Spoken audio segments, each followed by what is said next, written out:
ბატონო პრემიერ-მინისტრო, პაციმულ კოლეგებო, პაციმულ სტუმრებო, მოგესალმებით. გილოცავთ ყველას ქართული ღვინის დღეს. დღეს ძალიან მნიშვნელოვანი დღეა და ეს უკვე მეორედ ხორციელდება საქართველოში ბატონო პრემიერ-მინისტრის ხელმძღვანელობით და ინიციატივით.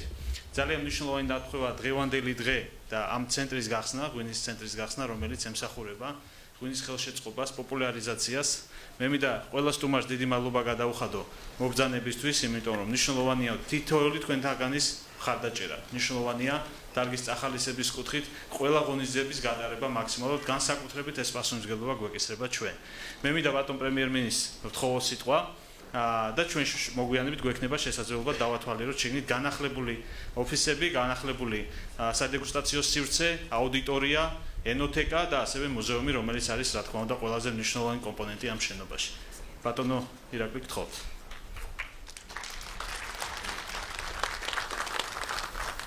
დიდი მადლობა მოგესალმებით ყველას, მივესალმებით მთავრობის წევრებს, მივესალმებით ჩვენს ვეტერან მეღვინეებს, განსაკუთრებით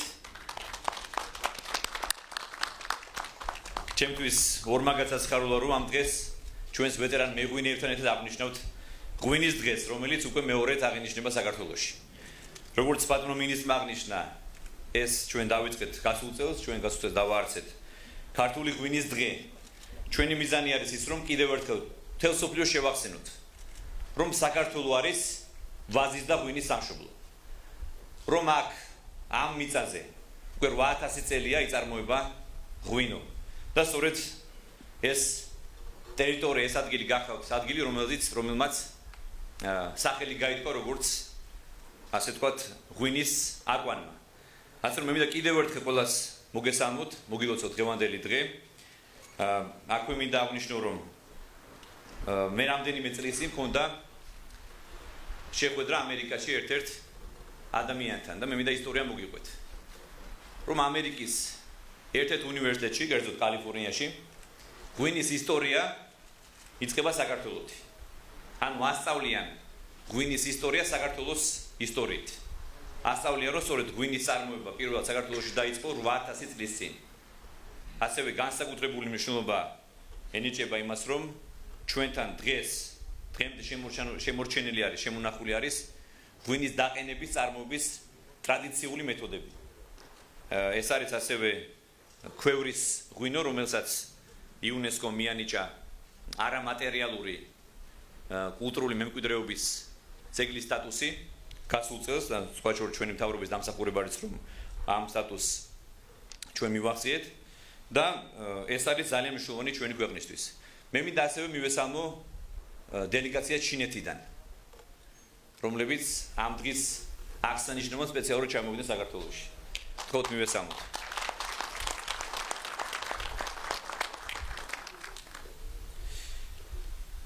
მე გეტყვით ძალიან უკლეთ, რომ ჩვენმა მთავრობამ ამ ბოლო 3 წლის განმავლობაში ძალიან სერიოზული ღონისძიებები გაატარა. იმისთვის, რომ ეს საქმე, ეს დარგი კიდევ უფრო პოპულარული გახდეს და მთელ სოფლიოს გავაცნოთ. კიდევ ერთხელ შევახსენოთ, რომ სწორედ ღვინის აკვანი არის საქართველო. ჩვენ ბევრი ვმუშაობთ ასევე დივერსიფიკაციის მიმართულებით. სწორედ ამის შედეგად პირველი ის, რომ ჩვენ დავიბრუნეთ რუსეთის ბაზარი, ანუ ქართული ღვინო დაბრუნდა რუსეთის ბაზარზე და ჩვენ მთავრობამ ჩვენი პრაგმატული პოლიტიკით შევძელით, რომ კვლავ გახსნილი იყო რუსეთის ბაზარი ჩვენი მეღვინეებისთვის. ასევე სწორედ ჩვენი მთავრობის ძალისხმევის შედეგი არის ის, მეგობრებო, რომ გაიზარდა ექსპორტი ისეთ ბაზრებზე, როგორიც არის ყაზახეთი 68%-ით, პოლონეთი 85%-ით, ჩინეთში, განსაკუთრებით მინდა აღნიშნო, ჩინეთში ღვინის ექსპორტი გაიზარდა 107%-ით, ლატვიაში 50%-ით, ესტონეთში 35%-ით, დიდ ბრიტანეთში 46%-ით, ხოლო იაპონიაში 110%-ით გაიზარდა ქართული ღვინის ექსპორტი. ეს მოხდა სულ რაღაც ბოლო 3 წლის განმავლობაში. სწორედ ჩვენი მთავრობის სწორი პოლიტიკის შედეგად. ასევე მინდა გითხრათ, რომ ჩვენ გავამკაცრეთ და კიდევ ვამპირებთ, რომ კიდევ უფრო გავამკაცროთ ღვინის ხარისხის კონტროლი. ეს არის ერთ-ერთი ყველაზე აუცილებელი, რომ არ მოხდეს ღვინის ფასფიცირება. და ბოლო 3 წლის განმავლობაში განსაკუთრებით გაუმჯობესდა ღვინის ხარისხი.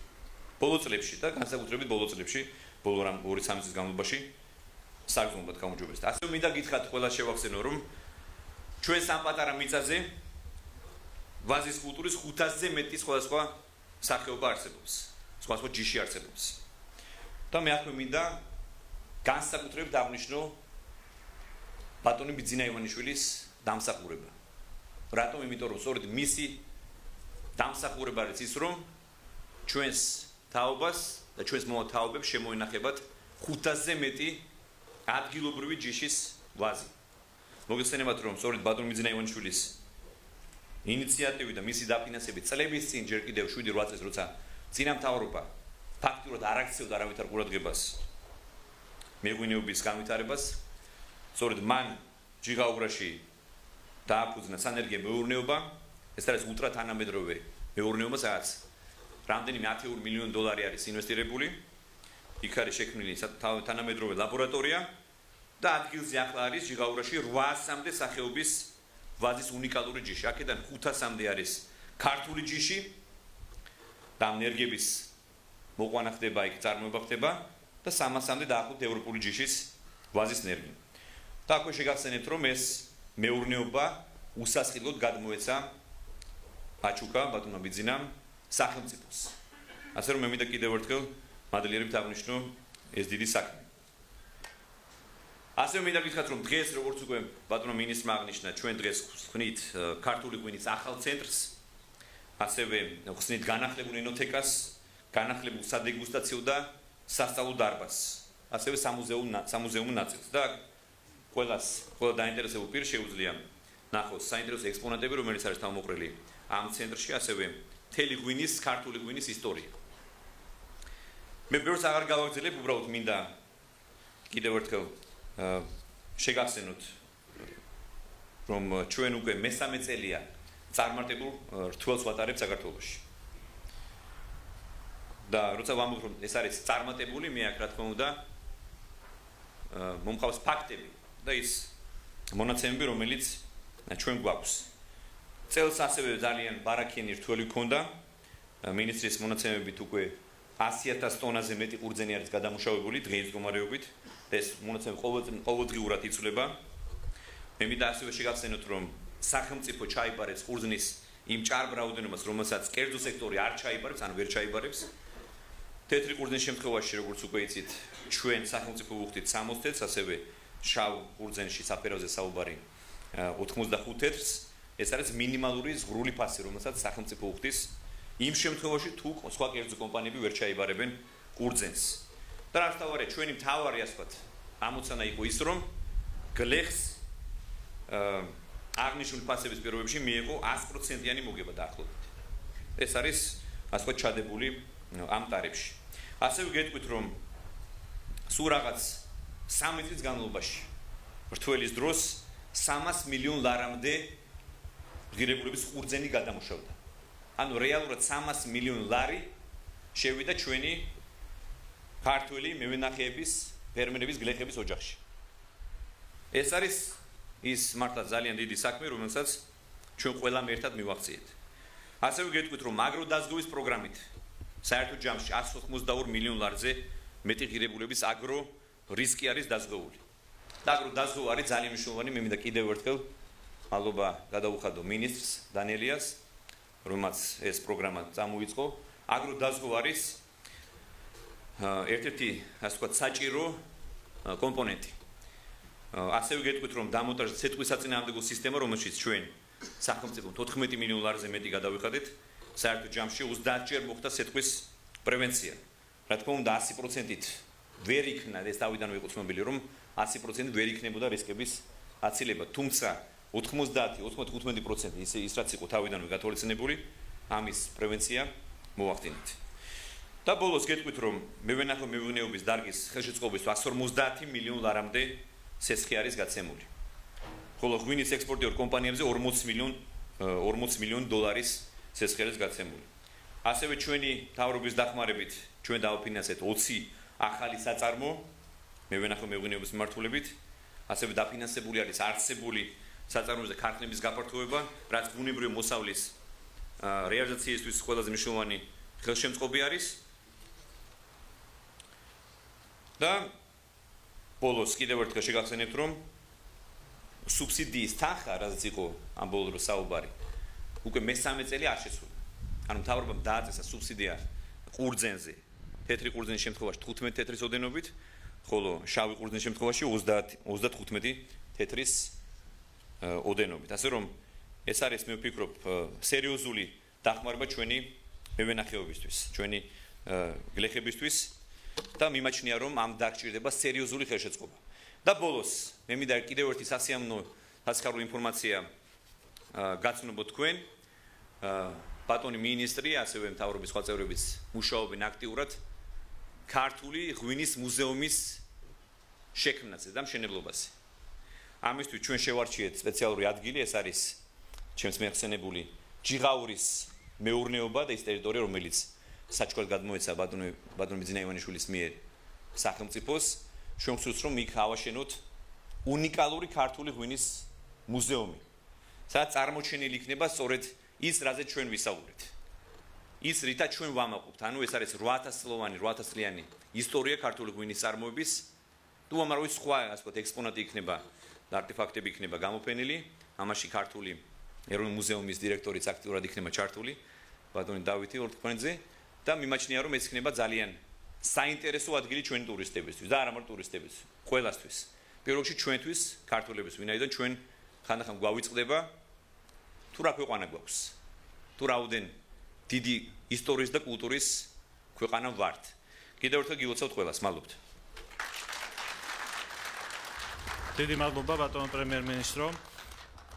ნამდვილად ძალიან მნიშვნელოვანი თარიღია დღევანდელი თარიღი, ძალიან ბევრი გარემოების გამო, მაგრამ ერთ-ერთი ყველაზე მნიშვნელოვანი არის ის, რომ წელს ჩვენ გვაქვს 8015 რთველი. ეს გახავთ ყველაზე ძველი რთველი საქართველოში. მე ასევე მინდა ხაზი გავუსვა იმას, რომ წარმატებულად მიმდინარეობს და პრინციპში უკვე დასასრულისკენ არის 113,000 ტონაზე მეტია უკვე ამ წუთის მდგომარეობით გათამუშავებული და ბუნებრივია ეს არის სწორი მართვის, სწორი შტაბის სწორი მუშაობის, მთელი გუნდის დამსახურება და მე მინდა მათ დიდი მადლობა გადაუხადო. ბატონო პრემიერ-მინისტრო, თქვენი ინიციატივით ჩვენ შევთანხმდით, რომ ტრადიციულად ერთმანეთს ვაჩუქებდით ღვინოს, ამიტომ მინდა რომ სიმბოლურად სამეცნიერო-კვლევით ცენტრის მიერ დამზადებული ესე ვთქვათ ერთ-ერთი იშვიათი ჯიშის ღვინო გადმოგცეთ საჩუქრად.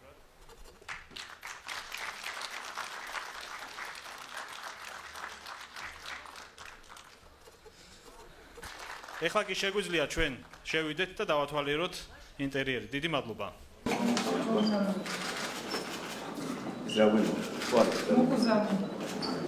დაცულად წარმოშობის დასახელების ღვინოების სერტიფიცირების ეტაპზე აუცილებელია ხარისხის შემოიღება. და შეფასება როგორ ხდება საბჭოში? რამდენი აფასები და როგორ არის? ეს არის გაფხარული აბსოლუტურად ეს არის და შესაბამისად გამჭვირვალეა პროცესი ყველანაირად არის ცენ ამ ღვინოს აფასი. ფასდება ფერზე, გამჭვირვალეობაზე, გემოზისთვის. აქვე აფასებს ხო? კი, ანუ უბრალოდ ჩამოყალიბებული ღვინოების ეს გამჭვირვალე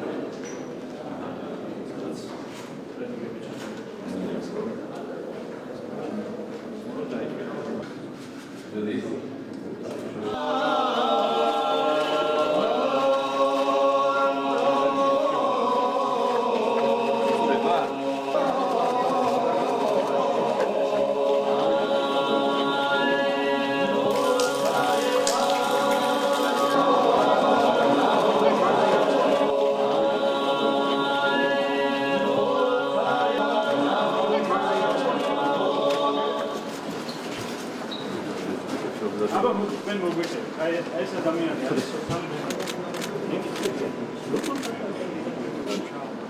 ყველაზე ძველი რომელი წლისა? ყველაზე ძველი ნიმუში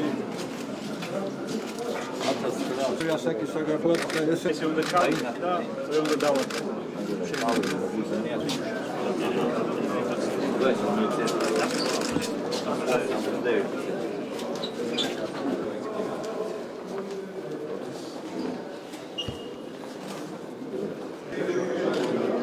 აი ეს არის